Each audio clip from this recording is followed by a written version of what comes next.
I did the right thing, and the company hit me with a fine of 188,000 yuan. Not a cent went their way. Instead, they ended up paying me 30 million. It all started at the monthly review meeting, when the new assistant suddenly switched the projector to my project budget sheet. The boss and every single colleague in the room instantly turned to stare at me. The assistant smirked, slapped a stack of contract copies onto the table and said, "I'm reporting VP Han for secretly using company resources for personal business. This is a serious violation. Recommend immediate suspension and investigation." The boss's expression darkens like a storm rolling in. I stay calm and study this desperate little assistant clawing for power. The company resources he's talking about? That's a prime office property I personally bought years ago for 5 million, and let the company use rent-free as their headquarters for 3 full years. Leo clicks to the next slide. It shows a bank transaction report. I do a quick mental calculation. VP Han has been draining the company every month through expense reports, hundreds of thousands each month, hidden behind travel reimbursements. The company's new management reform starts at the top. We cannot tolerate anyone stealing from this company. Every eye in the room shifts to Lydia, my college best friend and business co-founder. Back when we were starting out and she had no seed money, I mortgaged my own family assets to cover her share. Later, when the company needed capital to expand, I didn't hesitate. I put the building's title deed up as collateral. Yes, I personally covered the mortgage payments, the taxes, the renovation costs. I even went to the bank myself to apply for the loan. Does anyone in this company not know that? But right now, Lydia's face is stone cold. She says nothing in my defense. The impatience and hesitation in her eyes tell me everything. She's weighing the odds. "Marcus," she says, "is what Leo reported even legal?" My heart drops. Legal or not, it goes back 2 years, to when she first borrowed the land. She promised to compensate me once the company turned a profit. Wasn't that exactly what Lydia had sworn to my face? Clearly, loyalty means nothing when money is on the line. I push back, my voice surprisingly calm. My fingers tap the table slowly, like someone making a final verdict. "The documents are all right here. The contracts are clear." "Marcus," she says,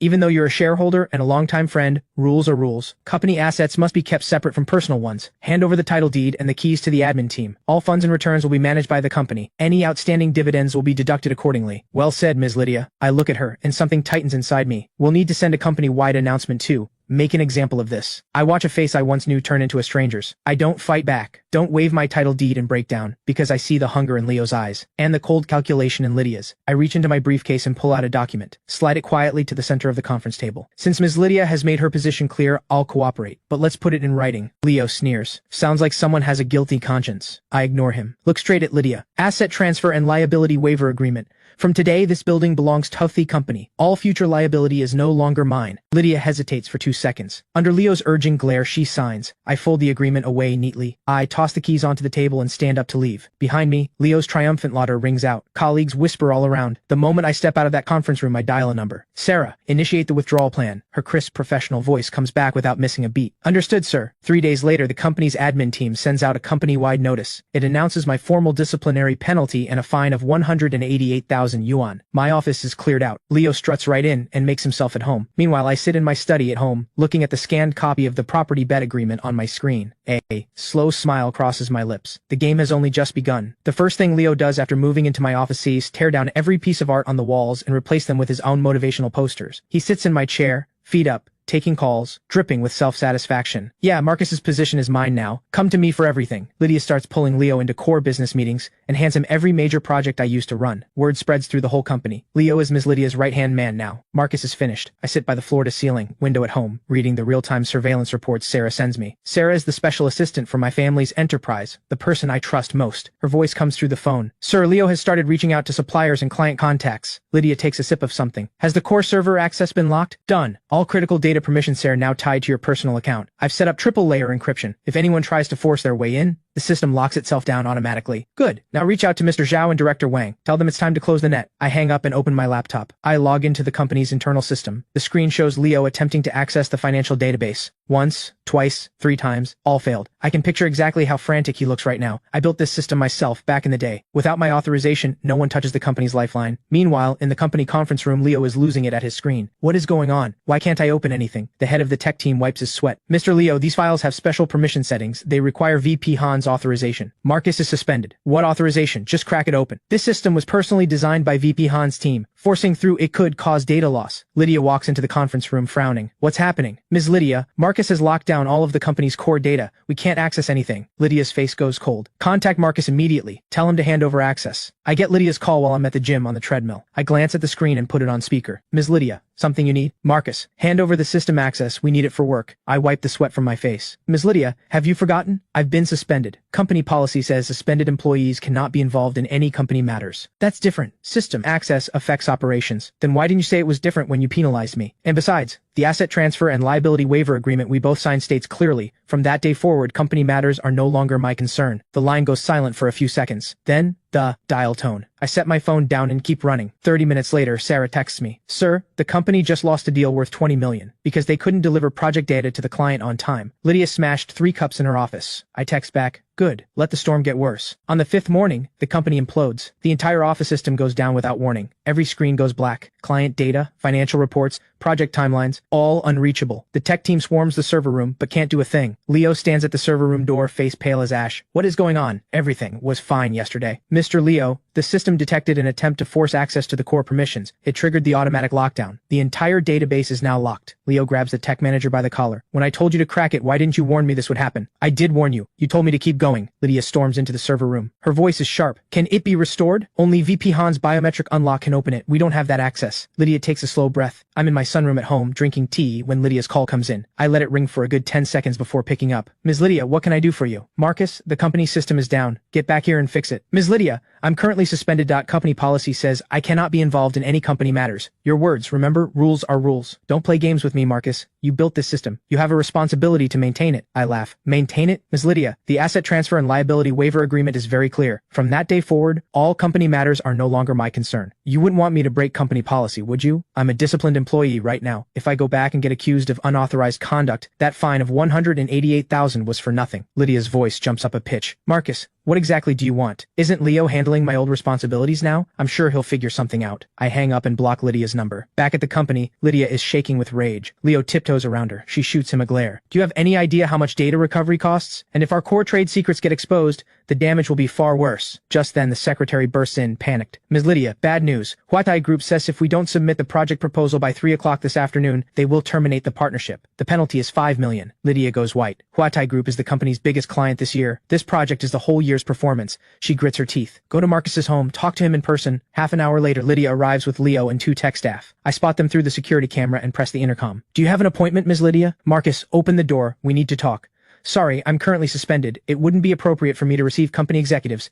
Please head back, Ms. Lydia. Lydia takes a breath. Marcus, name your price. How much will it take? Ms. Lydia, what you're suggesting, I'm a disciplined employee. How could I take money over company matters? Wouldn't that just confirm the accusations against me? I wouldn't dare. Lydia is speechless with fury. Right at that moment, Ms. Lydia, the deadline is passed. Since your company is unable to fulfill the contract, we will proceed as per the agreement. Please transfer the penalty fee to the designated account within 3 days. The call ends. Lydia freezes. $5 million in penalties plus the losses from the system crash. The company's cash flow is squeezed in an instant, and this is only the beginning. I stand at the floor-to-ceiling window and watch Lydia and her group slink away below. Send Sarah a message. Tell Mr. Zhao it's time to move. The Huatai penalty hits the company like a hammer. The CFO rushes to find Lydia that very night. Ms. Lydia, the company's operating cash is running out. We still owe suppliers, employees need their wages, and rent is due. Pay the penalty first. Push everything else back. But the suppliers have already called 3 times. If we don't pay, they may cut us off. I understand. That'll be all. She dismisses the CFO and stares at the safe that was moved from my office. It sat in the corner of my office all along. When she took over the assets, she never thought to check what was inside. She calls Leo over. Can this safe be opened? Leo circles it slowly. There might be important company documents in here. 2 hours later, a locksmith pries it open. Lydia digs through the files inside, only to find mostly old project records. Just as disappointment sets in, Leo pulls a manila envelope from the very bottom. Ms. Lydia, this looks important. She takes it and pulls out the documents inside. The first page reads, Office Building Property Bet Agreement. She flips through quickly, her face growing paler by the second. The core terms are crystal clear. The registered owner of the office building is Marcus Han. While the property is used as collateral by the company, the controlling party must remain unchanged. Should the controlling party change, the building's purpose be altered, or any ownership dispute arise, Marcus Han has the right to immediately reclaim ownership, and the company must pay a penalty of 30 million yuan within 15 days. The agreement was signed 3 years ago, right when the company was first founded. Lydia's fingers tremble as she turns to the last page. They're both her signature and Marcus's handwritten, along with the official company seal. Leo leans in for a look. His face changes too. Ms. Lydia, what does controlling party mean here? Lydia closes her eyes. 3 days ago she signed the asset transfer and liability waiver agreement, handing control of the office building away from Marcus and to the company. Under this agreement, the controlling party has already changed. Does that mean we owe him 30 million? Lydia's eyes fly open. The office falls into a dead silence. Leo stammers. Could Marcus have done this on purpose? He knew about this agreement all along. That's why he handed over the keys without a fight. Lydia snatches up the agreement and reads it over and over, searching for a loophole. There is none. Every word is airtight. Each clause cuts into her like a blade. Back when she needed access to Marcus's building, she never read the terms carefully. Whatever Marcus said, she signed. Who could have known that a forgotten piece of paper would turn out to be a ticking time bomb? Leo says carefully, Ms. Lydia, maybe we just pretend we never saw this. Marcus hasn't brought it up yet. Lydia lets out a cold laugh. You think he won't? He's been waiting for us to breach that contract. The words barely leave her mouth when there's a knock. The secretary peeks in. Ms. Lydia, a delivery from the court. Lydia's stomach drops. She takes it and tears it open. Inside is a formal notice of demand, signed by Marcus's legal team. The letter is short and direct. Given that your company has violated Article 3, Clause 2 of the Office Building Property Bet Agreement, we hereby formally demand payment of 30 million yuan within 15 days of receiving this notice. Failure to comply will result in legal action and a court-ordered asset freeze. The paper slipped from Lydia's hands. She collapses into her chair. Leo is ashen. Ms. Lydia, the company doesn't have 30 million. Lydia murmurs, he planned this from the start. From the moment I signed that transfer agreement, he was waiting for this day. She finally understands. His calm at the meeting, his ease when handing over the keys, his refusal to help, all of it was because of this agreement. He wasn't forced out, he played the long game, and she walked into every trap he set step by step, like a fool. As the sun sets, Lydia stares at the notice, fingers white-knuckling the edge of the paper. 30 million. 15 days, a trap with no way out. Before the shadow of that penalty even lifts, the company takes another blow. Early the next morning, the production manager rushes in frantic. He barges into Lydia's office. Ms. Lydia, Mr. Zhao just announced he's cutting off supply immediately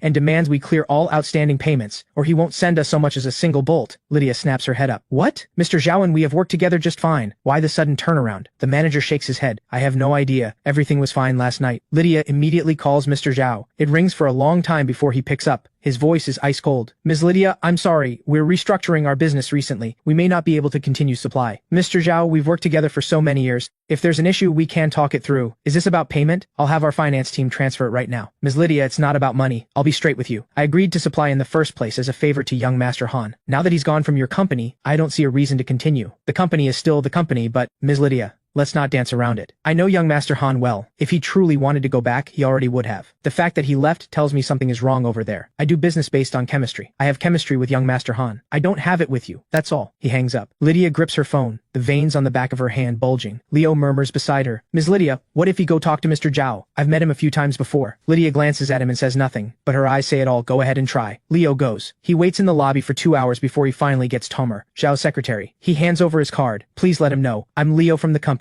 I'd like to discuss the partnership. The secretary glances at the card and smiles politely. I'm sorry, Mr. Zhao is very busy today. He has no time for visitors. Then I'll make an appointment. Tomorrow or the day after works for me. The secretary shakes her head. Mr. Zhao's schedule is completely full lately. There really is no availability. Please head back. Just 10 minutes. 10 minutes is all I need. He is escorted out of the building. He stands outside, face burning with humiliation. Back at the office, Leo gives Lydia his shamefaced report. Miss Lydia, Mr. Zhao refused to see me. His secretary said he had no time. Lydia shuts her eyes, takes a slow breath. She knows this isn't about time. Leo simply doesn't have the standing to get a meeting with Mr. Zhao. A supplier at that level doesn't care about the company. They care about connections and reputation. When Marcus was here, Mr. Zhao showed up out of respect for Marcus. Now that Marcus is gone, what does Lydia have to offer? She waves a hand, irritated. I get it. Go find alternative suppliers to fill the gap. The production manager grimaces. Other suppliers either charge double the price or fall short on quality. And switching suppliers last minute means delivery delays of at least 1 month. Lydia slams the table. Then what do you suggest? That I go beg Mr. Zhao? Dead silence. Leo speaks up carefully. What if we ask Marcus to step in? Lydia glares at him. Leo goes quiet instantly. Ask Marcus for help. Could she really bring herself to do that? More importantly, would Marcus even help? Just thinking about Marcus makes Lydia's chest tighten. She grits her teeth. Find other suppliers, no matter the cost. Fulfill the orders first. What she doesn't know is that at the exact moment she makes that call, 2 other long-term suppliers have already received the same message, and every bit of it is being driven by me from behind the scenes. I sit in my study, listening to Sarah's update as I take a sip of tea. Mr. Zhao's side has been handled well. Now notify Director Wang. It's his turn. Understood, sir. Also, Lydia just reached out to 3 new suppliers. All of them quoted sky-high prices. I smile. Let her pay. The more she spends, the worse it gets for her. While Lydia is buried in the supplier crisis, she has no idea a far bigger threat is quietly brewing at the bank. After cycling through 3 replacement suppliers, all priced at double the original cost, the company's cash flow is stretched to the breaking point. The CFO comes to Lydia with the numbers. Ms. Lydia, at our current spending rate, the company has at most 2 months of cash left. Add Marcus's 30 million penalty on top of that. We simply can't pay it. Lydia stares at the alarming numbers, temples throbbing. Leo pipes up. Ms. Lydia, why don't we take out a bank loan? The company has the office building as an asset. We can use it as collateral. Lydia's eyes light up. Right. The building. That building is worth at least 80 million. We should be able to borrow 30 to 50 million against it. It covers the cash shortfall and pays off the penalty. 2 birds, 1 stone. She tells Leo to prepare the materials immediately, the building's title deed and the company's financial statements. She'll go to the bank herself. Leo rushes off eagerly, completely unaware he's walking straight into another trap I've set. 2 days later, Lydia walks into City Commercial Bank with a full stack of documents. She asks specifically for Director Wang, a well-known financial expert in the industry with authority over major loan approvals. Lydia waits in the reception room for half an hour before Director Wang appears. Gold-rimmed glasses, smile polite but distant. Ms. Lydia, your reputation precedes you. I hear you're looking to take out a secured loan? Lydia forces a smile and hands over the documents. Yes, Director Wang. This is the title deed for our office building and our financial statements. The building is worth 80 million. We'd like to borrow 50 million for operations. Director Wang takes the documents and flips through them casually, then hands them to the loan officer beside him. Run. The preliminary review first. The loan officer takes the documents and leaves. Director Wang pours Lydia a cup of tea. Ms. Lydia, standard procedure requires 3 to 5 business days for asset valuation and credit review. If everything checks out within 2 weeks, Lydia exhales in relief. Thank you, Director Wang. Director Wang nods with a smile, but the moment he sees Lydia out, his smile disappears. The second she's gone, he dials my number. Young, Master Han, Lydia just came in for a secured loan. The office building you mentioned. I lean back on the sofa. Run it through standard procedure. Make sure everything is checked thoroughly. Understood. I'll pay close attention to the ownership situation on that building. I hang up and send Sarah a message. Alert the legal team to have all ownership documents ready, on standby. 3 days later, Lydia gets a call from the bank. The preliminary review has passed. They ask her to bring the notarized documents. Relieved, she rushes to the bank with Leo. In the meeting room, the loan officer lays out a stack of contracts. Ms. Lydia, here are the loan agreement and the collateral agreement. Please review them. Lydia skims through quickly. 50 million loan, 6% annual interest, 3-year term. She is about to sign when Director Wang suddenly opens the door. Hold on. Lydia looks up. Her stomach drops. Director Wang takes a seat, his expression serious. Ms. Lydia, during our review process, we identified some issues. The registered owner of this office building is Mr. Marcus Han, not your company. While you've provided an asset transfer agreement, according to our legal counsel, that agreement only transfers operational control, not ownership. Lydia goes pale. But we're the ones using it, and Marcus agreed to transfer it. Ms. Lydia, for a secured loan, the bank goes by the name on the title deed. That name is Marcus Han. That means the building is legally his. Unless he comes in person and signs off on the collateral, we cannot process this loan. Lydia panics. Director Wang, we can explain.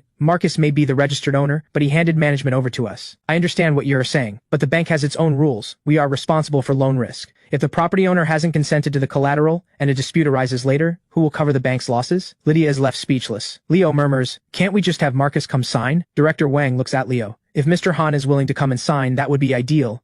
However, as far as I'm aware, Mr. Han is no longer employed at your company. Those words hit Lydia like ice water. Ask Marcus to come and sign. Would he ever agree to that? Director Wang stands. Ms. Lydia, here's what I suggest. Go back and speak with Mr. Han. If he agrees to the collateral, bring him in person along with the title deed, and we'll process it immediately. Lydia stands there frozen, completely at a loss. Ms. Lydia, should we call Marcus? Lydia closes her eyes. She calls. The phone rings for a long time.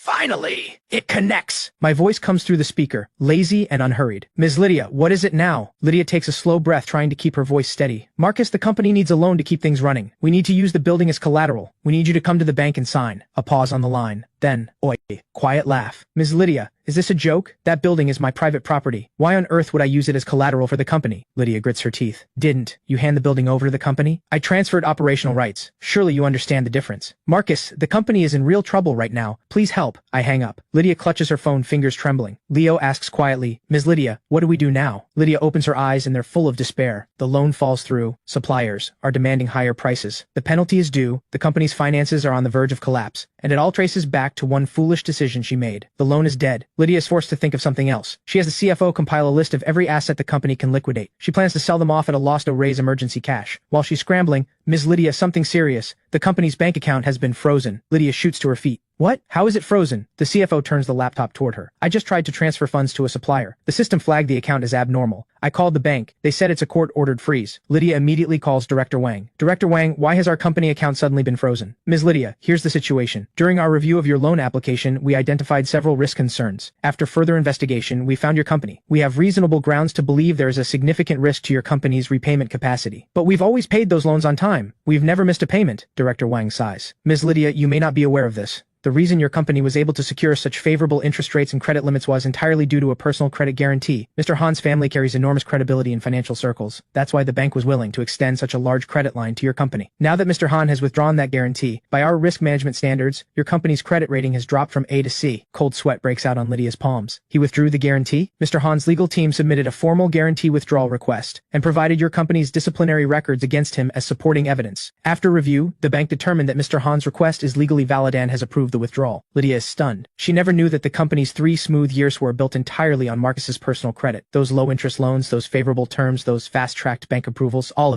because of Marcus. Director Wang continues. Additionally, under the terms of the loan agreement, once the guarantee is withdrawn, the bank has the right to demand early repayment or additional collateral. Your company must repay in full within 15 days. Failure to do so will result in legal proceedings. Director Wang, can we have an extension? The company is genuinely short on funds right now. Director Wang's voice turns cold. Ms. Lydia, these are the bank's policies. My hands are tied. Also, the account freeze is to protect the bank's interests. Until the loan is repaid in full, the freeze stays in place. The call ends. Lydia collapses into her chair. A frozen account means every financial transaction the company misusing completely halted. They can't pay suppliers, can't pay salaries, can't even pay the utility bills. Miss Lydia, what do we do? Payroll is due the day after tomorrow, and the account is frozen. Lydia sits with her eyes shut, temples pounding. She finally understands. Marcus wasn't driven out. He walked away on his own terms. And before he left, he quietly pulled out every single pillar holding the company up. All he had to do was wait and watch her company crumble. The CFO comes back. Ms. Lydia, 2 more suppliers just called. They say if we don't pay today, they'll sue. And the property management company says we're 3 months behind on rent. If we don't pay, they'll reclaim the offices. Lydia's eyes snap open. Rent? Aren't we using Marcus's building? Ms. Lydia, that building only covers the headquarters. The other 3 branch offices are all rented. Lydia sits up. The company expanded so fast over the past 2 years that the headquarters wasn't enough. They had leased multiple external spaces. And then the HR director walks in. Ms. Lydia, we've already had more Thanton employees hand in their resignations. All core technical staff. They say they see no future here. The room spins around Lydia. Staff quitting, suppliers cutting off, bank demanding repayment, accounts frozen.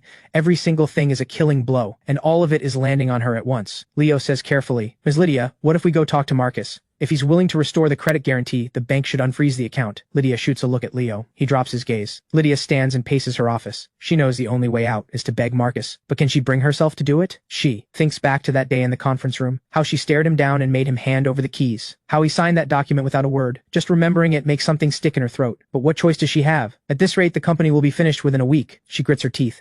Get the car. We're going to Marcus's. Leo blinks. Now? When else? Wait until the company is bankrupt? Half an hour later, Lydia stands at my front door again. This time she brings no one. Just herself. She presses the doorbell. My lazy voice comes through the intercom. Miss Lydia, back again. What is it this time? Lydia takes a slow breath. Marcus, I want to talk. I'm quiet for a moment. Talk about what? How you penalized me, or how you took what was mine? Lydia closes her eyes. Marcus, I know I was wrong. Name your terms. Whatever it takes to keep the company alive. I'll agree to anything. A quiet laugh from the intercom. Then silence. A long silence. Lydia waits. So long she thinks I'm done. Then finally my voice, cold as stone. Miss Lydia, some mistakes can't be undone. Lydia stands at the door, staring at the closed door. Her eyes finally go red. She lost. Completely and utterly lost. After slinking back from my door, Lydia walks through the world in a daze.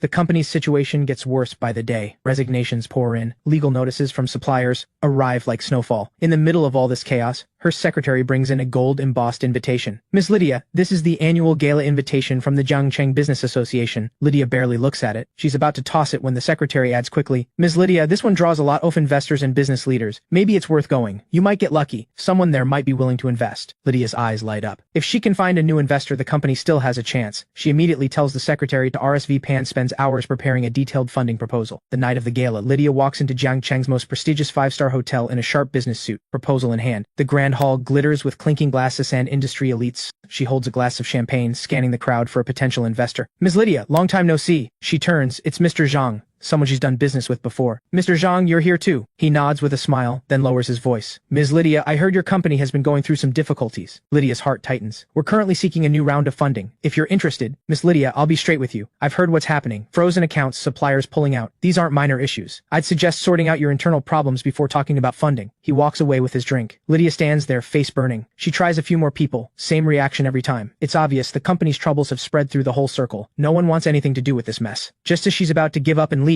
the entire hall falls silent. Every head turns toward the entrance. Lydia freezes. I walk in wearing a bespoke navy blue suit, calm, unhurried. Sarah walks beside me in a sharp professional outfit, tablet in hand, every bit the picture of a top-tier executive assistant. The president of the business association comes forward personally, beaming. Young Master Han, your presence truly honors this event. I give a measured nod. You're too kind. The president leads me toward the very important person area. All the way there, people part to make way, nodding in respect. Lydia stands in the crowd, watching, completely thrown. Young Master Han? What do they mean, young Master Han, the man she disciplined? How is he treated like royalty here? Before she can process it, Director Wang appears, walking quickly to me and bowing respectfully. Young Master Han, everything you asked for has been taken care of. I take the documents he offers and flip through them casually. Thank you for the trouble. Not at all. Anything for the Han family. Those last words hit Lydia like a thunderclap. The Han family. She recalls what Director Wang had said before, that Marcus's family carried enormous weight in financial circles. She had always assumed Marcus was just a regular person with some connections. Now she sees how completely wrong she was. Mr. Zhao walks over too, face all smiles. Young Master Han, it's been too long. I heard you've started a new venture. I smile and nod. Mr. Zhao, you flatter me. There'll be plenty of chances to work together. Young Master Han, how are things wrapping up on the Lydia side? Nearly done. Mr. Zhao nods knowingly, asking nothing further. Lydia stands nearby, taking in every word, and feels herself go ice cold. So Mr. Zhao's supply cutoff was directed by Marcus all along. Director Wang's account freeze. Also Marcus is doing. Every single thing was his carefully laid plan. She wants to storm over and confront him, but her legs feel like they're filled with lead. Just then, my gaze sweeps across the room and lands on her. Our eyes meet. I hold her gaze.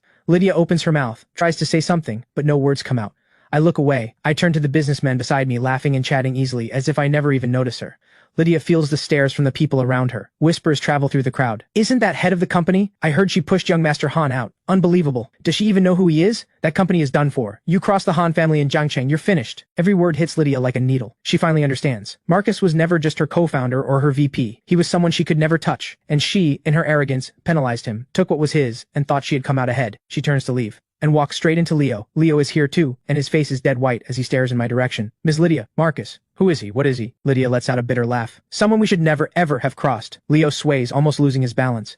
He thinks back to how smug he felt in that conference room, how he accused Marcus, how he moved into Marcus's office. Cold sweat soaks through his back. The gala goes on, but for Lydia and Leo, every moment here is unbearable. They slink out of the hotel, leaving behind the sound of laughter and clinking glasses. I stand at the floor-to-ceiling window, glass in hand, looking out over the city lights below. A slow smile crosses my lips. Sarah steps beside me and murmurs, "Sir, Lydia has left. Let her go. The show has barely started. Why rush?" After the gala, Lydia is in full panic. She never imagined Marcus's connections ran this deep, or that she had crossed an entire powerful family. Back at the office, she can't sleep. Her mind replays every scene from that night over and over. The next morning, Leo sneaks up and knocks on her office door. "Miss Lydia, I have an idea. Let's strike first. I know some journalists. We leak a story, say Marcus exposed company trade secrets while he was VP, that he deliberately harmed the company. Once the story takes off, no matter how powerful he is, he'll have to worry about his reputation." Lydia frowns. "Will it even work? Nothing left to lose. At this rate, the company is already dead. May as well take a shot. Maybe it forces him to back down." Lydia hesitates for a long time. Then she nods. She has no options left. She's grasping at anything. Leo gets the green light. He immediately contacts a few tabloid journalists, pays them off and has them run a story. Top company VP exposes himself, secretly walked off with classified files. Rich boy exploited his position for personal gain. The posts are full of exaggerated details about my supposed misconduct during my time at the company, along with screenshots of chat messages taken completely out of context. Leo watches the online reaction and grins. "Ms. Lydia, look, it's already spreading. Once it picks up momentum, Marcus will have no choice but to respond publicly. Then we drop more, keep him on the back foot." Lydia stares at the posts, but something sits uneasily in her gut. She has a feeling this won't end well. Before she can finish the thought, a lawyer and 3 police officers walk straight into Lydia's office. Leo sees the officers and his face drains instantly. What are you here for?" "Mr. Leo, this is a court summons and a police investigation warrant. You are suspected of defamation, extortion, and embezzlement. Please cooperate with the investigation." Leo leaps to his feet. "What are you talking about? When did I ever extort anyone?" Sarah signals the lawyer to pull up the projector. The screen fills with evidence, document after document. The first, bank record showing Leo accepted supplier kickbacks totaling 2 million yuan. The second, forged signatures in Marcus's name, used to secretly divert company funds. Every piece of evidence is clear and irrefutable. The case is airtight. Leo's face goes white. His body sways. Where did you get all of this?" "Mr. Leo, did you really think you covered your tracks? The company's financial system was built personally by young Master Han. Every transaction you made is on record. Young Master Han simply didn't bother with a small player like you. Until now. Since you chose to make yourself a target, don't be surprised by what comes next." The police step forward and snap handcuffs onto Leo. He struggles and shouts, "Lydia, save me. You knew about all of this. You were the one who told me to do it." Lydia's face turns pale. She can't say a word. Leo is right. He is absolutely right. She knew about every kickback and every falsified record. Some of it she silently approved herself. But how could she possibly admit that now? Sarah turns to Lydia. "Miss Lydia, you'd better watch what you say. If you try to cover for anyone or lie to the authorities, you already know what happens next." Leo is taken away by the police. The office falls completely silent. Lydia collapses into her chair, Her fingers tremble as she opens her phone. The posts exposing the truth and releasing Leo's criminal evidence are everywhere. The comment section is flooded with attacks on Leo and Live Ventures. How dare a company like this go after Mr. Marcus? Live Ventures cook their own books and they have the nerve to blame someone else. Mr. Marcus got punished by this garbage company. That's the worst luck imaginable. Lydia stares at the comments. The room spins around her. She had planned to use public opinion to fight back. Instead, she has pushed herself into a deeper hole. The company's reputation is completely destroyed. Clients who had been sitting on the fence begin pulling out one after another. Even the handful of remaining staff hand in their resignations. The CFO walks in, her voice cracking. Lydia, another supplier just filed a lawsuit against us. The court has already sent a summons, and the business bureau just called. They're launching a full audit. Lydia closes her eyes. The tears she has been holding back finally fall. Only now does she understand. Marcus never needed to confront her directly. All it took was one small push, and everything she spent years building comes crashing down like dominoes. She picks up her phone and dials my number with shaking hands. It rings for a long time. Finally, I pick up. My voice is calm. Ms. Lydia, something you need? Marcus, I'm begging you. Let the company go. What Leo did, he did on his own. It has nothing to do with the company. Ms. Lydia, you really believe it has nothing to do with the company? You were the one who said, rules are rules. Isn't that right? Lydia is speechless. I continue. Don't worry. I always keep business and personal matters separate. Leo broke the law. The law will deal with him. As for the company, I'm not going to wipe you off the map. As long as you pay every cent you owe under the contract, we're done. I hang up. Lydia sits there clutching her phone, completely drained. The penalties, the debts, altogether, it's over 50 million yuan. What does she have left to pay with? The company can't even cover payroll anymore. Her secretary knocks and steps in. Lydia, a delivery for you. Lydia takes it without thinking. It is a court enforcement notice.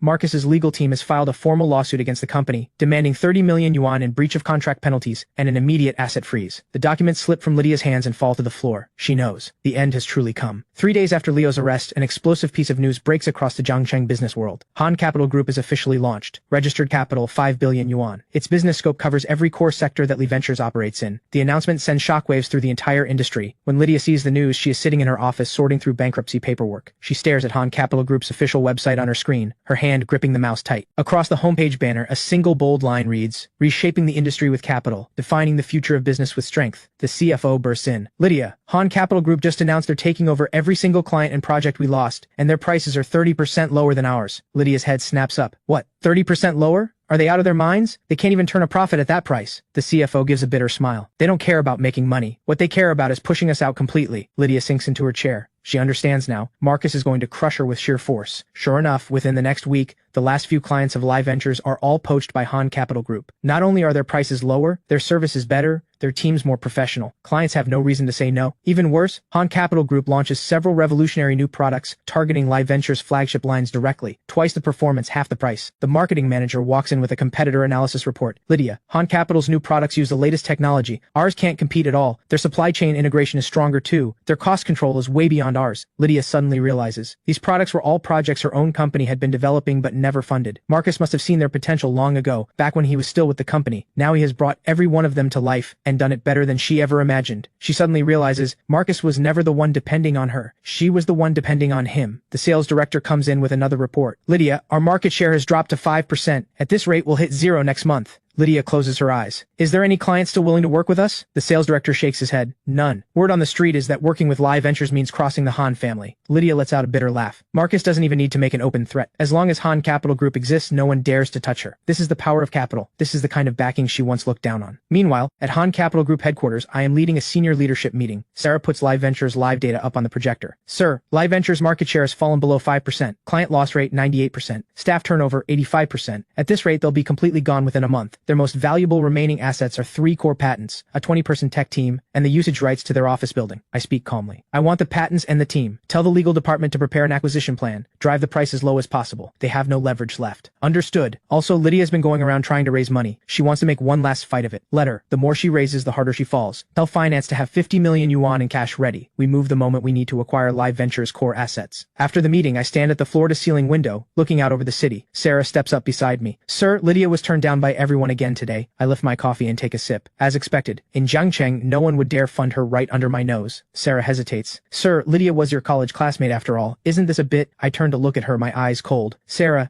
you've been with me long enough to know my principles. For those who are loyal, I give everything. For those who betray me, I show no mercy." Sarah lowers her head. I spoke out of turn. I look away and stare out the window again. When Lydia chose to turn on me, did she ever think about how much I had done for her? She made her choice. So did I. Sarah nods. "You're absolutely right, sir. One more thing. The interrogation investigation on Leo's end has produced results. He's provided a lot of evidence that Lydia ordered him to falsify the books. The prosecutor's office is asking whether we want to add charges against Lydia. Not yet. Let her keep struggling. When she has exhausted every last hope, then we strike. Sarah smiles knowingly. Sir, you really want her to suffer, don't you? She humiliated me in front of the entire company. She got me disciplined. She made me pay a fine. Now it's her turn to feel what that's like. Just then, my secretary knocks and enters. Lydia is downstairs. She says she wants to see you. I raise an eyebrow. She still has the nerve to show up? She says she's willing to hand over all of the company's assets and just ask you to let her go. I laugh coldly. Let her wait. Downstairs in the lobby, Lydia sits on the sofa, clutching her bag with both hands. She has already been waiting for 2 hours. The receptionist tells her that Mr. Han is in a meeting. She knows Marcus is making her wait on purpose, but she has no choice. She just waits. Another hour passes. The receptionist finally comes over. Miss Lydia, I'm sorry. Mr. Han doesn't have time to see you today. Please come back another day with an appointment. Lydia jumps to her feet. I have to see him, please. I'm sorry, Mr. Han's schedule is fully booked in advance. Lydia's eyes well up. Just 5 minutes, that's all I need. The receptionist shakes her head and calls for security. Lydia is escorted out of the building. She stands outside the entrance of Han Capital Group, staring up at the towering building. The tears finally come. She finally understands. She and Marcus no longer exist in the same world. After being turned away from Han Capital Group, Lydia has nothing left. The company accounts are frozen. She cannot pay her staff. Supplier lawsuits pile up across her desk. The court enforcement notices have arrived. She has no choice but to sell whatever she can. The CFO comes to her with an asset list. Lydia, the only things the company has left to sell are these: 3 core patents, the tech team, and some office equipment. I've contacted several buyers, but their offers are all very low. Lydia stares at the numbers on the list. It feels like a knife twisting in her chest. Those 3 patents took the company 2 years to develop. Their market value is at least 20 million yuan. The tech team is the company's lifeblood. Every single person was recruited at top dollar. Now she has to sell all of it for next to nothing. The pain is beyond words. But what choice does she have? The company has hit rock bottom. She grits her teeth. Make the calls. The operations manager hesitates. Lydia, there is one company offering the most. But what? Speak. It's a company acting on behalf of Han Capital Group. They're offering 10 million yuan for everything, but they require the contract to be signed today. Lydia freezes. 10 million yuan. That's not even half the market value, but the other offers are even lower, some as little as 5 million. She closes her eyes. Her voice trembles. Contact them. I'll sign. At 3 in the afternoon, Lydia arrives at the agreed law firm and pushes open the conference room door. Sarah is sitting at the head of the table, a stack of contracts in front of her. Sarah puts on a practiced smile. Ms. Lydia, please have a seat. Lydia sits down, trying her best to appear composed. Are the contracts ready? Sarah slides them across the table. All here. 3 patents valued at 6 million yuan. Tech team valued at 3 million yuan. All other assets valued at 1 million yuan. Total, 10 million yuan. Lydia picks up the contract. When she sees the terms, her fingers begin to shake. The contract states that after the patent transfer, Live Ventures and all related parties are permanently banned from operating in the same fields. The tech team must be transferred as a complete unit, no splitting allowed, and payment is spread across 3 years. The first year, isn't this payment plan too harsh? I need cash now. Ms. Lydia, are you really in any position to negotiate? Let me be honest. If Mr. Marcus weren't showing you some consideration for old time's sake, we wouldn't even be offering this much. Other buyers in the market would cap it at 5 million yuan, paid all at once, no installments. Lydia bites her lip and says nothing. And don't forget, you still owe Mr. Marcus 30 million yuan in breach of contract penalties, 23 million yuan to the bank, and 8 million yuan to suppliers. That adds up to over 60 million yuan. What exactly are you planning to pay with? Lydia goes pale. Sarah leans back in her chair, her tone dripping with contempt. Ms. Lydia, you were quite the powerful figure when you disciplined Mr. Marcus, weren't you? Company-wide announcement, bonus clawback, and a fine of 188,000 yuan on top of that. And now, your company's value has dropped from 200 million yuan to 10 million. A 20-fold collapse. This is the price of crossing Mr. Marcus. Lydia clenches her fist so hard her nails dig into her palm. Don't push it. Sarah lets out a cold laugh. Push it? Ms. Lydia, you seized Mr. Marcus's assets and destroyed his reputation. That is pushing it. Mr. Marcus is willing to buy your assets. That alone is more than you deserve. If you don't want to sign, feel free to find another buyer. Lydia takes a long, slow breath. No one wants to touch her mess. Her hand trembling, she picks up the pen. She signs her name on the contract. With every stroke, it feels like her heart is bleeding. Sarah collects the contracts and stands up. A pleasure doing business, Ms. Lydia. Oh, one more thing. Mr. Marcus asked me to pass along a message. Lydia looks up. Sarah says it slowly, one word at a time. Rules are rules, isn't that right? The words land like a slap across the face. This is exactly what Lydia once said to Marcus. Now those same words come straight back to her. Lydia's eyes go red, but she cannot speak. Sarah walks out of the conference room with the contracts, leaving Lydia alone. The tears finally come. The company she spent 5 years building, sold to Marcus for pennies on the dollar. Those patents, that team, everything she was once so proud of, all of it now belongs to Marcus. And she, once a businesswoman worth 200 million yuan, is now buried in debt with nothing to show for it. She takes out her phone and stares at Marcus's number for a long time. She dials anyway. It rings for a long time before it connects. Ms. Lydia, something you need? Lydia chokes out her words. Marcus, I already sold you the company. Can you just let me go? Every cent of what you owe must be paid. The 30 million yuan penalty is due within 15 days. If not, I will file for enforcement. Every asset in your name will be seized and auctioned. Your house, your car, and your parents' retirement savings. Lydia shudders. Marcus, you can't do this. I cut her off. I can't? When you seized my assets, did you ever stop and think about whether you could? Ms. Lydia, you planted the seed yourself. Now it's time to taste it. I hang up. Lydia stares out the window. The world feels cold and completely unfamiliar. The Marcus who once stood by her side through every struggle is gone. The man standing across from her now is a ruthless predator of the business world, and she is his prey. The 15-day deadline arrives in the blink of an eye. Lydia goes everywhere trying to borrow money. Not a single person will help. The business partners who used to act like family, every last one of them, won't even pick up her calls. She swallows every last shred of her pride and approaches several loan sharks. But the moment they hear she owes money to the Han family, they turn her down on the spot. On the final day, the CFO's voice is breaking. Lydia, Han Capital just wired the first installment of 10 million yuan, but that is nowhere near enough to cover the debt. Lydia gives a hollow laugh. She has no idea what to do. Before the words are even out, the office door is pushed open. Several court enforcement officers in uniform walk in. The one leading them is a middle-aged man. He shows his identification. Ms. Lydia, this is a court enforcement order. As you have failed to fulfill your repayment obligations within the required deadline, all assets registered under your name are hereby seized in accordance with the law. Lydia rises to her feet. Her voice is shaking. I still have 3 days. The contract says 15 days. The enforcement officer checks his watch. Ms. Lydia, it is currently 6 in the evening. The deadline has passed. Please cooperate with us. With that, the officers begin placing seals on the office equipment and assets. Lydia watches them move through the room.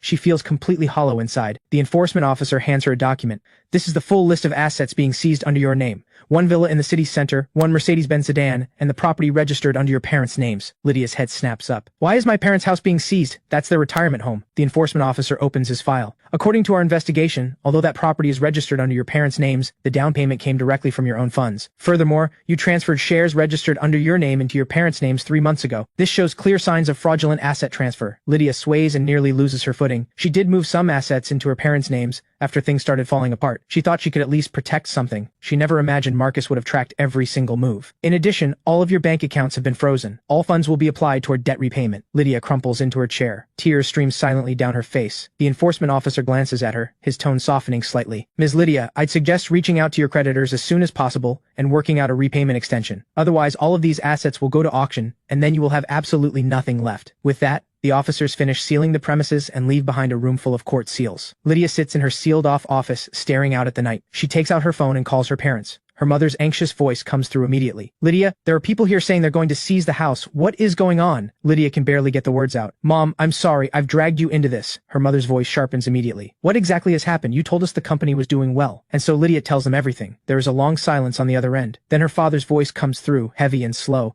Lydia, how could you do this to Marcus? Have you forgotten everything he did for us? Lydia is crying too hard to speak. Her father continues. When you started the company, Marcus put up his own property as collateral for your loan. When the company ran short on cash, Marcus covered the supplier payments himself. When you were hospitalized, Marcus stayed by your side day and night. You've forgotten all of that. How could you turn around and punish him? How could you take what was his? Lydia is sobbing. I was wrong. I was so wrong. Her father lets out a long sigh. It's too late for that now. Go apologize to Marcus yourself. Ask him to forgive you. Your mother and I, these old bones of ours, even living under a bridge would be fine by us. She hangs up. Lydia curls up on the floor, knees to her chest, crying with everything she has. She finally understands. What she has lost is not just the company and her money. It is her parents' trust, her friends' respect, and her own dignity. The next morning, Lydia comes to stand outside Han Capital Group. This time, she doesn't go inside. She kneels directly on the ground outside the entrance. Passers-by stop and stare. Some recognize her. They start whispering among themselves. A security guard walks over. Ma'am, you can't be here. Lydia looks up, her face streaked with tears. Please, let me see Mr. Han. The guard hesitates, then picks up his radio. 10 minutes later, Sarah walks out of the building. She looks down at Lydia kneeling on the ground, not a trace of sympathy in her eyes. Ms. Lydia, why put yourself through this? Lydia begs. Please, just let me see Marcus once. I want to apologize to his face. Sarah shakes her head. Mr. Marcus has made it clear. He doesn't want to see you. Whatever you owe will be handled through legal channels. Lydia grabs the hem of Sarah's trousers.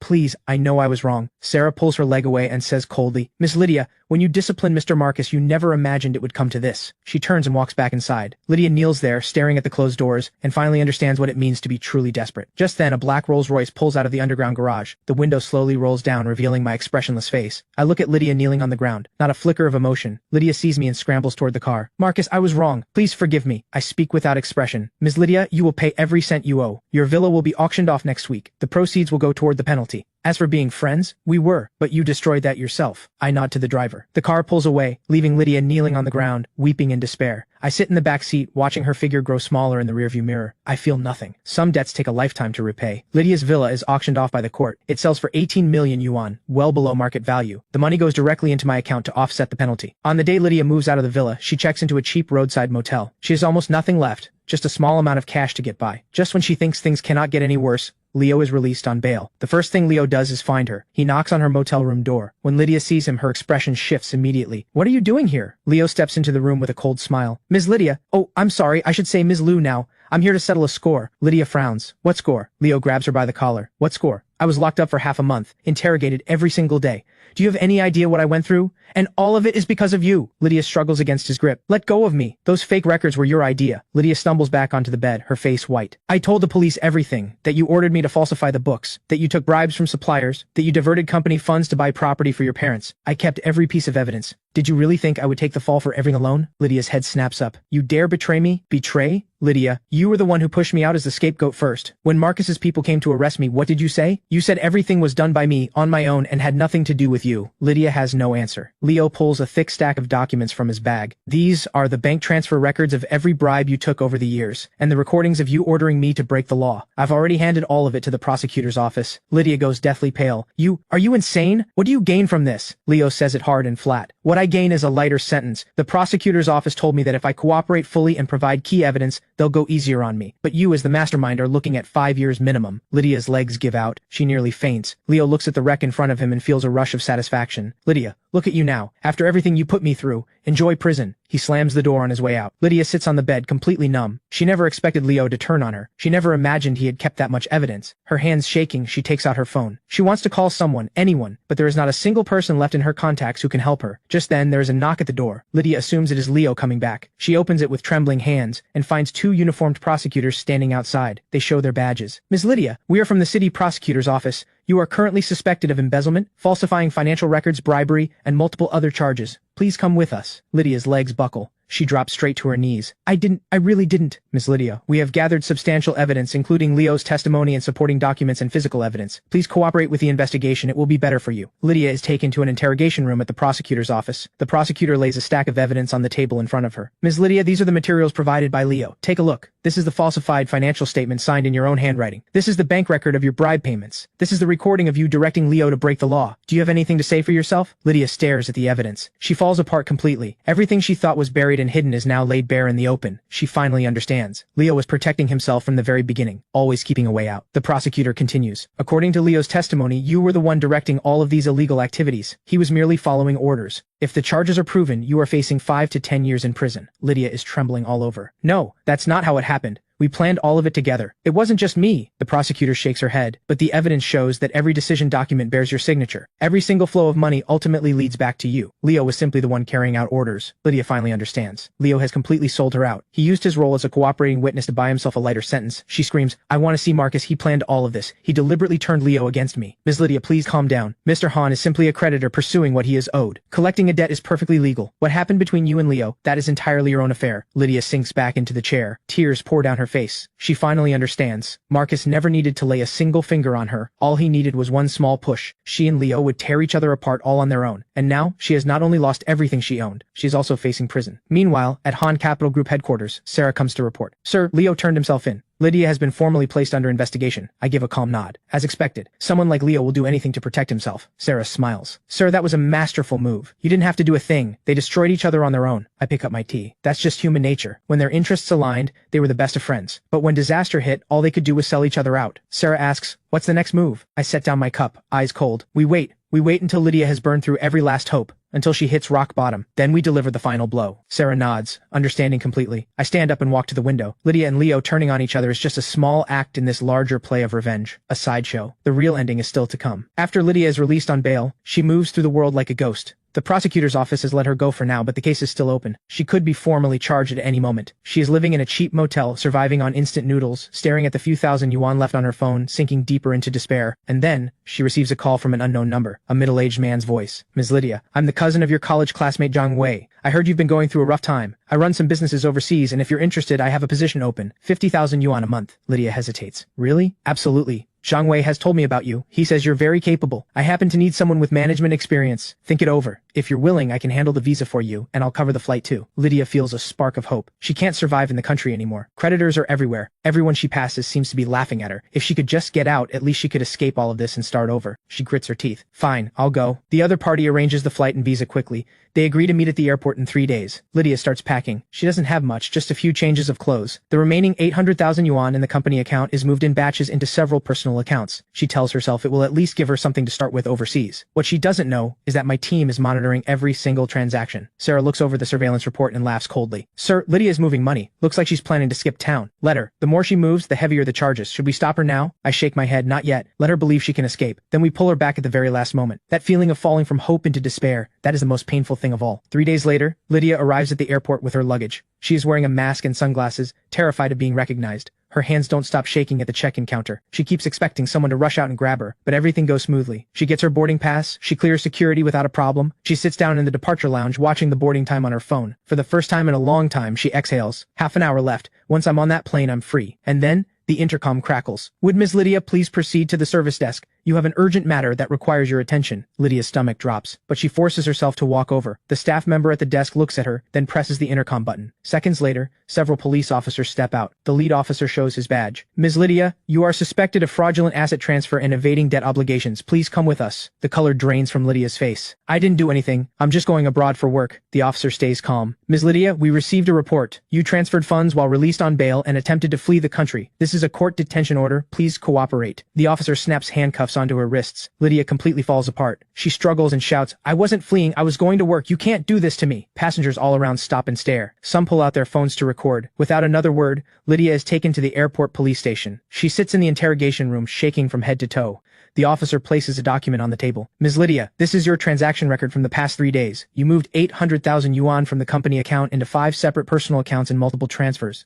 Then you purchased an international flight ticket. And you're telling me you weren't fleeing? Lydia argues back. That money is mine. I have every right to use it. The officer cuts her off. That money belongs to the company account. The company is currently in bankruptcy liquidation. All funds must go toward debt repayment. Moving that money on your own already constitutes fraudulent asset transfer. Lydia slumps in the chair and goes silent. You are currently released on bail. Under the terms of your release, you are prohibited from leaving this city. You purchased an international flight ticket in an attempt to flee. This is a serious violation of your bail conditions. The prosecutor's office has decided to formally arrest you. The moment Lydia hears the word arrest, she goes completely blank. She starts crying. No, you can't arrest me. I really was just going to work. The officer shakes his head. Ms. Lydia, nothing you say changes anything now. The evidence is clear. Prepare yourself for the consequences. At the same time, I'm in my office going over documents. Sarah walks in. Sir, Lydia has been arrested at the airport. I set down my pen and lean back. That so-called overseas job opportunity. I arranged it. I wanted her to believe she could escape and then shatter every last hope at the final moment. Sir, that move was absolutely brilliant. I lean back in my chair. When Lydia had me disciplined, she humiliated me in front of the entire company. Now I am going to destroy her reputation in front of the whole world. Sarah nods. Plenty of people at the airport got it on video. It will probably be all over the internet soon. Good. Let everyone see exactly what happens to people who betray me. Sure enough, within an hour, the video of Lydia being arrested at the airport spreads across the internet. She is in handcuffs, dragged away by police, humiliated for everyone to see. Bystanders point and stare. The comments section erupts. Isn't that the owner of Live Ventures? She cooked the books and then tried to run. She deserves it. Owes that much money and still tries to flee. Absolutely shameless. I heard she disciplined the very person who helped build her up. People like that belong behind bars. Lydia sits behind the bars of the detention cell, reading every comment on her phone. The tears won't stop. She finally understands. Marcus doesn't just want to destroy her career and her fortune. He wants to destroy her name. He wants to make sure she never recovers. And all of this, every single bit of it, she brought on herself. After Lydia is formally arrested, Leo thinks he is finally in the clear. He cooperated fully with the prosecutor's office, handed over everything, and was promised leniency in return. The prosecutors told him that as long as he kept cooperating, the most he would get is a 2-year suspended sentence. No prison time at all. Leo feels quietly pleased with himself. He thinks he has made it through. He moves out of his old apartment. With the little money he has left, he rents a tiny room in the suburbs and plans to keep a low profile, wait for things to blow over. That evening, Leo has just finished a bowl of instant noodles when there's a knock at the door. He peers through the peephole. 2 men in suits are standing. Outside,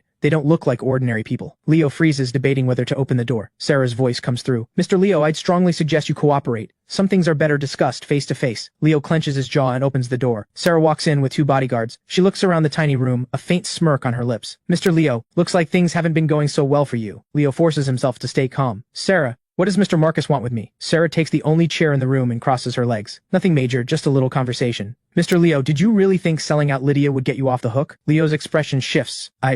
You forged Mr. Marcus's signature. You diverted company funds. Did you really think we didn't know? Leo goes rigid. Sarah signals the bodyguard to turn on the projector. Documents appear on the wall one by one. This is the original document where you forged Mr. Marcus's signature. We had a handwriting analysis done. This is the complete transaction record of the 5 million yuan you secretly diverted. This is the recording of you accepting kickbacks from suppliers. They have agreed to testify in court. Leo stares at the evidence. Cold sweat soaks through his shirt instantly. Sarah continues. Mr. Leo, did you really think pushing all the blame onto Lydia would save you? How naive. This evidence alone, just the forged signature, is enough to put you away for 3 years or more. Leo's legs give out. He collapses to the floor. No, that's impossible. The prosecutor's office said as long as I cooperated, they'd go easy on me. Sarah lets out a cold laugh. Go easy on you? That was when your only charge was embezzlement. But add forging a signature, diverting funds, and bribery on top of that, and you still think they'll go easy? Leo completely breaks down. He crawls to Sarah's feet, sobbing. Sarah, please, let me go. I really do know I was wrong. Sarah pulls her leg back in disgust. Leo, you were so smug back in that conference room. You thought you were clever, using Lydia's trust to climb up. And look at you now. You're not even worth a second glance. Leo kneels on the floor, knocking his head against the ground over and over. I was wrong. I was truly, truly wrong. Please ask Mr. Marcus to spare me. Sarah stands up. Spare you? Leo, do you remember what you once said? Behavior that harms the company's interests cannot be tolerated. Those were your exact words, weren't they? Leo trembles all over. He cannot speak. Sarah says coldly, Mr. Marcus wanted me to tell you, whatever you did to him will come back to you doubled. This evidence goes to the prosecutor's office tomorrow. You can sit here and wait to face justice. With that, Sarah turns and walks out. Leo kneels on the floor, staring at the door as it closes. He feels completely hollowed out. He thinks back to that day in the conference room. How smugly he stood there and accused Marcus. How arrogantly he stormed into Marcus's office. Looking back now, how ridiculous he was. How foolish. Meanwhile, I am signing documents in my office. Sarah reports, Sir, Leo has been formally recharged by the prosecutor's office. He is expected to receive 5 to 7 years. He should be grateful you didn't go further. You're too kind, sir. I set down my pen and say flatly, kindness? I just think watching him rot in prison and regret everything is more satisfying than finishing it quickly. What about Lydia? I stand up and walk to the window. Her story isn't over yet. Outside, the sun is setting. The entire city is bathed in golden light. But beneath that glow, countless people are struggling and suffering. Lydia and Leo are just two of the smallest among them. I look out over the city, a cold smile pulling at the corner of my mouth. The game isn't over. The real ending is only just beginning. After Lydia and Leo are both sent to prison, Lee Ventures officially enters bankruptcy liquidation. A court-appointed liquidation team moves into the company. They begin cataloging everything that remains. The once thriving offices now hold nothing but worn-out furniture and equipment covered in court seals. The liquidation team leader looks over the asset list and shakes his head with a sigh. This company's debts far exceed its assets. Creditors will be lucky to recover 10%. The liquidation team publishes an auction notice for all remaining assets. On the day of the auction, almost no one shows up. Most of them are just there to watch. The auctioneer taps the gavel. 3 core patents of Live Ventures. Opening bid 5 million yuan. Any takers? Complete silence. The auctioneer continues awkwardly. 4 million, 3 million, still no bids. Then Sarah raises her paddle. 2 million. The auctioneer's eyes light up. Bidder number 2 offers 2 million yuan. Any higher? Still silence across the room. Everyone in that room knows Sarah represents Han Capital Group. No one dares compete with the Han family. The auctioneer brings down the gavel. Sold. Congratulations to bidder number 2. Every lot that follows goes the same way. The tech team, the office, even the company's trademark and domain name. All of it acquired by Han Capital Group at rock-bottom prices. By the end of the auction, Han Capital Group has spent just 8 million yuan to sweep up every single valuable asset Live Ventures ever had. The liquidation team leader looks at the results and shakes his head with a hollow smile. He knows this is Han Capital Group crushing them from an entirely different level. But there is nothing he can do. That is how the legal process works. The highest bidder takes everything. And with the Han family casting their shadow over the room, no one dares bid at all. Leo is summoned immediately. In the interrogation room, the prosecutor lays the evidence on the table in front of him. These are new pieces of evidence submitted by Han Group. You have been hiding critical information, haven't you? Leo keeps his head down, saying nothing. The prosecutor continues. Forged signatures, 5 million embezzled. Why didn't you come clean? Leo breaks into tears.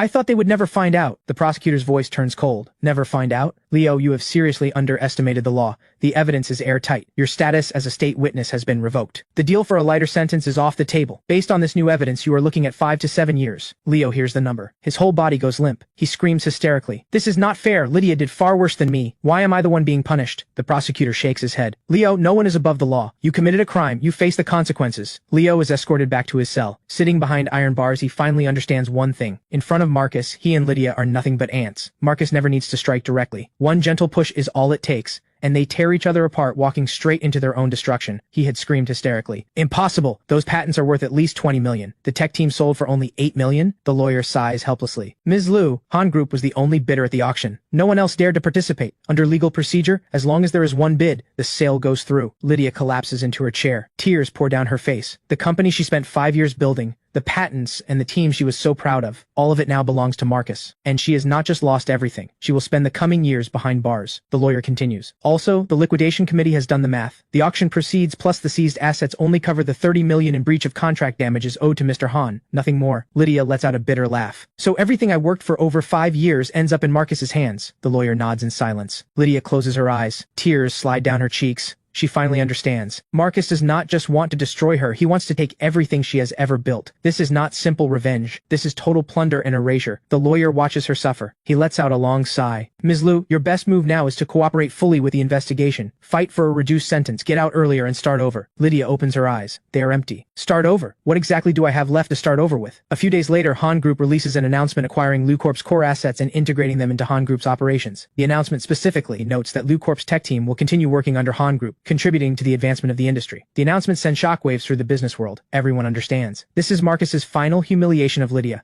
Not only destroying her, but forcing her to watch her life's work become someone else's glory. I stand in the newly renovated office, staring at the 3 patent certificates hanging on the wall. A cold smile crosses my lips. Every patent now bears the name of Hahn Group. Lydia's name has been completely erased. The tech team has already begun work. They say that with Hahn Group's resources behind them, they can unlock the full value of these patents. I nod. Good. Let them work without limits. I will back them with everything they need. Sarah smiles. Mr. Hahn, you are making Lydia watch from prison as her life's work creates wealth for you. I say calmly, this is the price of betraying me. She will not only lose everything, she will watch everything she built become the stepping stone beneath my feet. Sarah nods with admiration. I turn to face the window. The city outside still thrives, but LuCorp has vanished from it completely. After the auction, Sarah's legal team arrives at LuCorp's office building. She stands in the empty lobby looking around. Clear out everything here. Not a single item stays. Workers begin hauling out equipment. They strip the interior.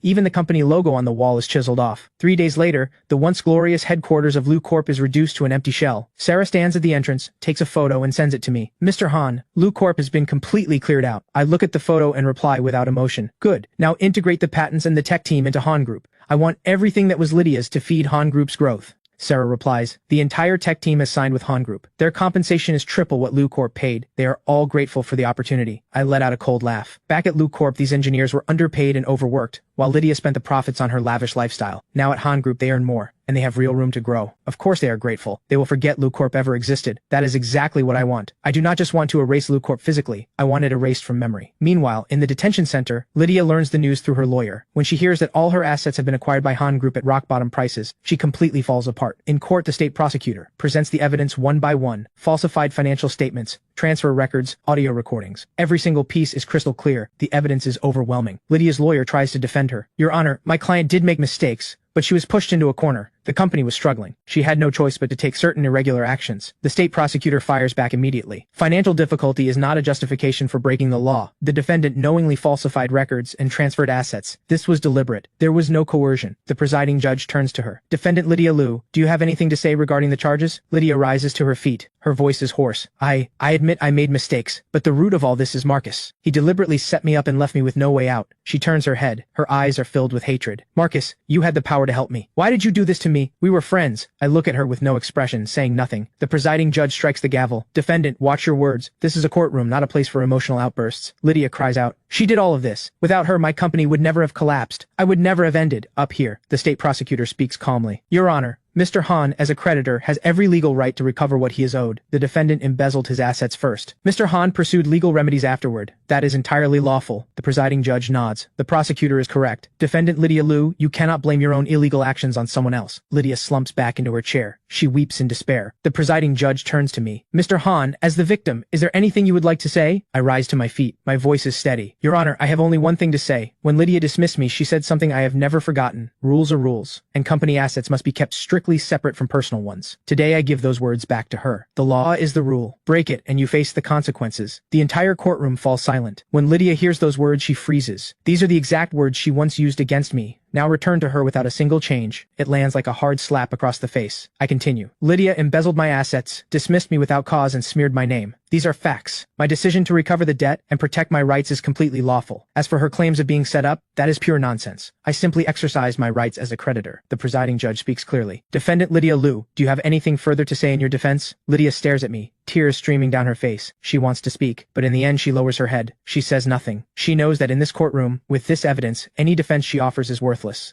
The presiding judge turns to Leo. Defendant Leo, do you have anything to say? Leo drops to his knees in the defendant's box, sobbing. I was wrong. I was truly wrong. I should never have been greedy. I should never have broken the law. Please, Your Honor, show leniency. The presiding judge shakes his head. Defendant Leo, you did not only commit embezzlement. You forged signatures and engaged in bribery. These are serious offenses. No one stands above the law. You must be held accountable for your actions. After a full day of proceedings, the court adjourns and sets a date for sentencing. As I walk out of the courthouse, reporters swarm around me again. I stop and face the cameras. I hope this case serves as a warning to everyone. No matter who you are, no matter what your reason is, breaking the law means facing the consequences. Rules are rules. The law is the line you do not cross. Every major media outlet scrambles to report those words. They become the headline of the day. 1 week later, the court delivers its verdict. Lydia is sentenced to 7 years in prison for embezzlement, falsifying financial records, and illegally transferring assets. She is also fined $500,000. Leo is convicted of embezzlement, forgery, and bribery. He receives 6 years and a fine of $300,000. The verdict also states that Lydia and Leo are jointly liable for $30 million in damages to Marcus. When the sentence is read, Lydia completely breaks down. She collapses in the defendant's box, her face drenched in tears. Leo faints on the spot. Court officers carry him out. I sit in the gallery and listen to the full verdict without any expression. Walking out of the courthouse,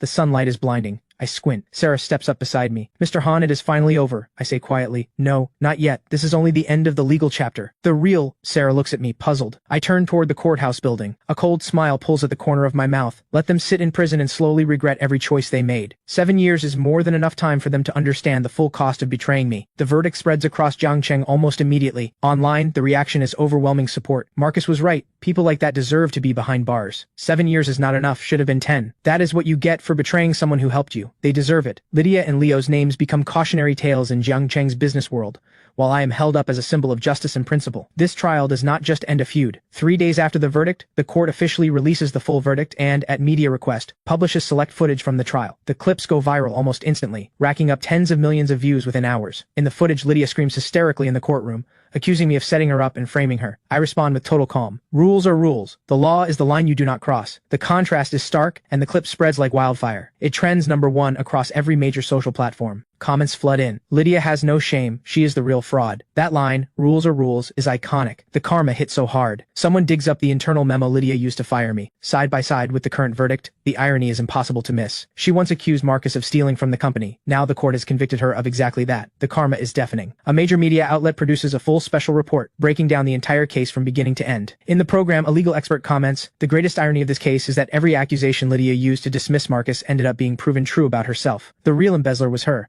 She demanded clean boundaries between public and private funds, then fled while hiding stolen assets. The karma here is truly textbook. The host asks, what is your view of Mr. Hahn's conduct throughout all of this? Completely lawful. As a creditor, recovering what he was owed is his right. Withdrawing the credit guarantee was a natural response after being wrongfully dismissed. At no point did Mr. Hahn break any law. It was Lydia who walked herself into the abyss, one step at a time. After the program airs, my image in the public eye is completely transformed. From a dismissed executive to a principled business leader. Lydia and Leo become public enemies. Inside the prison, Lydia learns through her lawyer about the public reaction online. When she sees the flood of hate directed at her, when she sees countless people mocking her breakdown in the courtroom, she shatters completely. She curls up in the corner of her cell, knees pulled to her chest, sobbing. Her cellmate recognizes her. You are that Lydia Liu. Everyone online is ripping you apart. Another inmate sneers. You deserve it. People who bite the hand that feeds them deserve every word. Lydia covers her ears. She does not want to hear it, but the words keep finding their way in. She finally understands. Marcus does not save people. He dismantles them. The court officially issues the enforcement notice, declaring that the verdicts against Lydia and Leo are now final. Both must jointly pay $30 million in damages. The notice details the asset recovery. Lydia's villa has been auctioned for $18 million. Company assets sold for $8 million. Other seized assets liquidated for $4 million. Total $30 million, all applied to the breach of contract damages owed to Marcus. The notice ends with a specific remark. The defendant's remaining debts cannot be repaid, and while creditors may apply for enforcement under the law, there are 0 remaining assets to recover. The moment the notice drops, every supplier and creditor Lydia owed money to is left stunned. They now realize she has absolutely nothing left. A few furious suppliers post online, Lydia owes us millions. Now all her assets have gone to Mr. Hahn and we get nothing. He walks away with $30 million, while small suppliers like us eat the loss. The posts spark debate quickly, but the majority of responses side with me. Mr. Hahn is a lawful creditor. He has priority repayment rights under the law. Blame Lydia. She racked up the debts. That is not Mr. Hahn's problem. I watch the discourse online and smile to myself. Sarah walks into the office. Mr. Hahn, public opinion has swung completely in your favor. Everyone is praising you now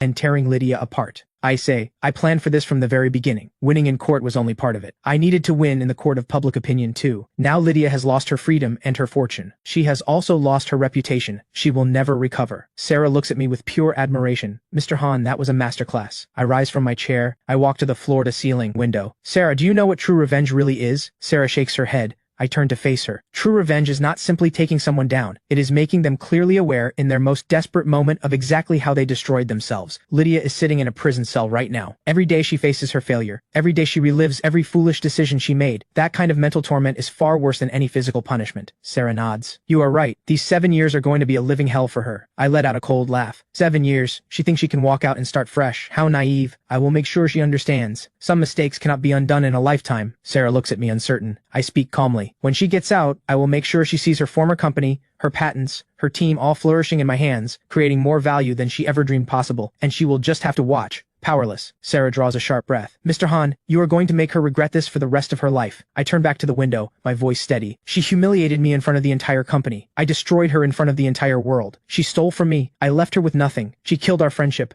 I killed everything she had. That is the price of betraying me. Outside, sunlight blazes across the city. The whole city is bathed in golden light. And beneath that light, Lydia's name has become a byword for disgrace. Jokes spread endlessly online. Someone even turns the case into a business school case study, warning entrepreneurs to operate within the law and to never forget who helped them rise. I become the positive example in that very case. Countless people hold me up as a model. This public reckoning does not just destroy Lydia's reputation. It elevates mine to heights it has never reached before. This is exactly the outcome I wanted. A perfect and total victory. The second week after the verdict takes effect, I formally reclaim full ownership of the office building. I had bought it 5 years. And at the time, to help Lydia launch her business, I had lent it to her free of charge. I let her use it without asking for anything. I covered every loan payment, every tax bill, every maintenance cost myself. Now it is finally back where it belongs. I stand in front of the building, staring up at the 8-story structure. A wave of complicated feelings rises inside me. This building witnessed Lydia's rise, and it has witnessed her fall. Sarah steps up beside me. Mr. Han, the renovation team is ready. They can start whenever you give the word. I nod. Follow my brief exactly. Transform this into Han Group's new headquarters. I want every single person to know that this building has always been mine. Sarah nods and leaves. I walk inside. The empty lobby still carries a trace of LuCorp's presence. Paint is peeling off the walls in several places, all signs of neglect because Lydia cut corners on maintenance. I shake my head. When I first lent her this building, I hoped she would take care of it properly. I never imagined she would not bother with even the basics. The renovation begins quickly. I bring in the best design team in Zhangcheng and rebuild to international standards. The lobby is laid with imported marble. The walls are replaced with smart glass panels. Every office is equipped with the most advanced technology available. 1 month later, the building is completely transformed. Nothing of what it used to be remains. I stand in the top floor office gazing out the floor-to-ceiling window at the entire city spread below. A deep sense of satisfaction rises in my chest. It has finally become what it was always meant to be. On the day the renovation is completed, I hold a grand opening ceremony. Nearly every prominent figure in Zhangcheng's business world attends. Director Wang, Mr. Zhao, and many of the entrepreneurs who once worked with Lydia are all here. They stand in the gleaming new lobby, full of admiration. Mr. Han, this renovation is stunning. A true headquarters for Han Group. Magnificent. Director Wang leans in close. Mr. Han, Lydia never showed this building half the attention it deserved. With this renovation, the value has at least doubled. Word is that when Lydia found out from prison that you had taken the building back, she completely lost it. I do not respond. I simply raise my glass and take a quiet sip. Sarah comes over and whispers in my ear. Mr. Han, former LuCorp employees are gathered outside. They want to come in and look around, but security has stopped them. I frown. What do they want? Sarah explains. They say they want to see what the building looks like now. They used to work here after all. I am quiet for a moment. Let them in. Lobby only. No one goes upstairs. Sarah nods and heads off. Shortly after, more than a dozen former LuCorp employees file into the lobby. They take in the transformation, their eyes heavy with emotion. I spot a young woman I recognize immediately. She was the receptionist at LioCorp. When everything fell apart at the company, she was the only one who did not turn on me. She quietly sent me a message saying she believed I was innocent. I walk over to her. Lynn, it has been a while. Lynn looks up. The moment she sees me, her eyes fill with tears. Mr. Han, I say calmly. Where are you working these days? Lynn lowers her head. I have not found anything yet. After LuCorp collapsed, I sent out so many applications, but the moment employers heard I was from LuCorp, no one would take me. I nod. Come to Han Group tomorrow. Do not thank me. You earned this. When everything went wrong at the company, you did not pile on. I remember that kindness. Lynn nods through her tears. The other former employees witness this and they crowd around. Mr. Han, we want to work for Han Group too. Can you give us a chance? I look at them with cold eyes. When things went wrong back then, How did each of you treat me? And now you come to me asking for a favor? They go pale. Not one of them can speak. I continue. I am someone who gives everything to those who are loyal and shows no mercy to those who betray me. You chose to stand with Lydia back then. Now you live with that choice. I turn and walk away. The others stand frozen. Only Lynn follows me out. She wipes her tears and bows deeply. Mr. Han, thank you for this opportunity. I will work hard, I promise. I nod. I know you will. After the ceremony winds down, I stand alone in the top floor office.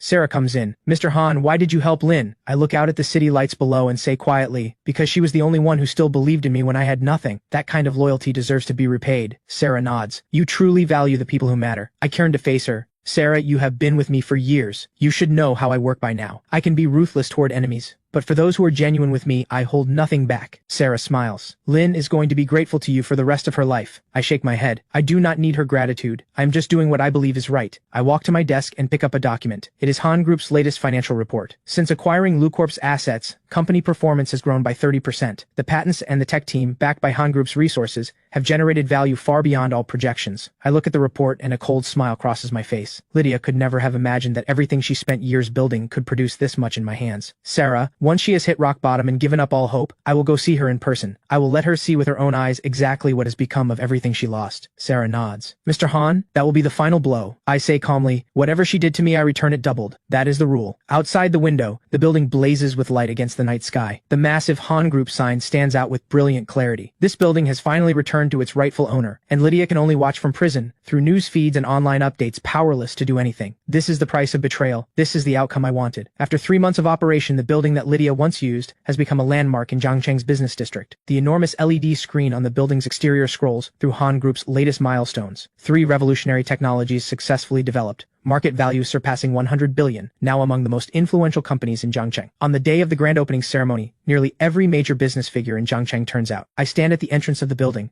dressed in a tailored suit, greeting each guest with calm confidence. Director Wang is the first to approach. He grabs my hand with a wide smile. Mr. Han, congratulations. Han Group has earned every bit of this success. Director Wang, you are too kind. Your support over the years has meant a great deal. He lowers his voice. Mr. Han, our bank is putting together an industry fund in the range of 100 billion.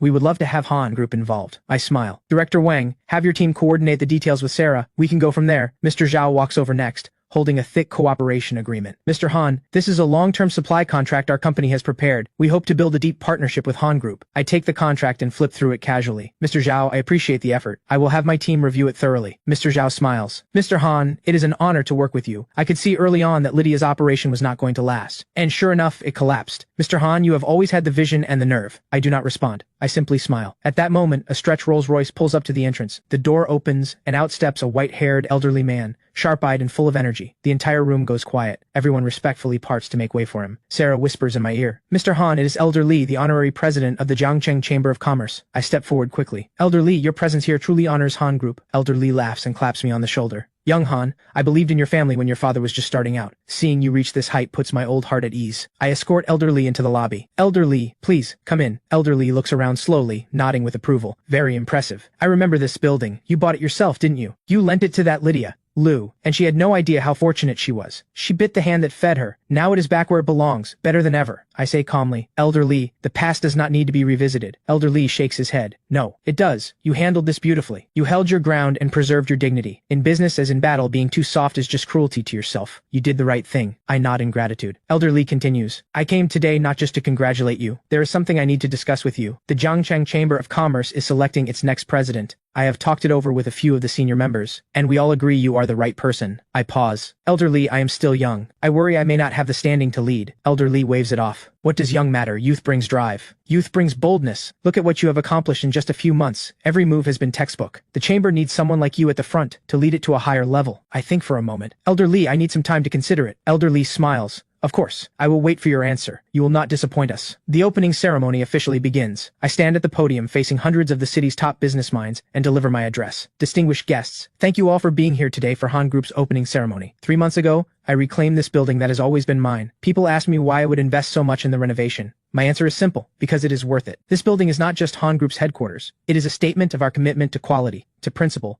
and to conviction. The audience erupts in applause. I continue. Over the past few months, I have been through a great deal. People betrayed me. People smeared my name. People tried to bring me down completely. But I have always believed one thing. Rules are rules, and principle is the line you never cross. Today, Han Group stands here, not just as a rising company, but as a tribute to everyone who has ever held their ground. The applause grows louder. Many rise to their feet. I look out at the crowd, and a surge of pride fills my chest. Going forward, Han Group will continue to live by this belief. We will push boundaries and drive innovation in business. We will contribute to the growth of Zhangcheng and the nation, and we will show the world through our actions that good is rewarded and wrong is answered for. To those who are genuine with us, we give everything. To those who betray us, we show no mercy. After the ceremony, I return to the top floor office. Sarah hands me a document. Mr. Han, this just arrived. I open it. It is an acquisition deal worth over 100 billion. The target is another major company in Zhangcheng. I study the document. A smile pulls at the corner of my mouth. Interesting. It looks like our journey is only just beginning. Sarah says, Mr. Han, you are already a legend in Zhangcheng's business world. I shake my head. A legend? No. This is just the beginning. A true legend is written over a lifetime. I walk to the floor-to-ceiling window. Those who once betrayed me are now behind bars, facing cold iron and endless regret every single day. And I stand at the top of this city, stepping into a new chapter. Sarah comes to stand beside me. Mr. Han, Lynn performed wonderfully today. Every guest praised her warmth. I nod. She is a good person. Invest in her. Sarah smiles. Mr. Han, you are truly good to her. I say quietly, because she deserves it. In this world, sincerity is the rarest thing there is. Whoever is genuine with me, I am genuine with them in return. That is my principle, and it is my bottom line. Night falls. The LED screen outside the building blazes with light. Sarah asks me, if Lydia had never betrayed you, do you think you would still be where you are today? I am silent for a moment. Then I say calmly, no regrets. Without her betrayal, I would probably still be a comfortable vice president, never discovering what I am truly capable of. In a way, I should thank her. It was her betrayal that made me who I am today. Sarah nods. Mr. Han, you are truly at peace with it all. I turn to her. Sarah, remember this. A truly strong person is not someone who never falls. It is someone who rises every single time they do, and comes back stronger. I raise my glass. To the person I am today, I drink it down in one go. I set the glass down and turn toward my desk. The 100 billion acquisition file sits waiting for me. Beside it, a stack of contracts awaiting my signature. This is my battlefield. This is my stage. Lydia's story is over. Mine is only just beginning. Outside the window, the city glows in the dark, radiating light and life. The Han Group building stands at the heart of the city, like a lighthouse, lighting the way forward. I sit at my desk, pick up my pen, and sign my name on the 100 billion acquisition deal. A new journey officially begins.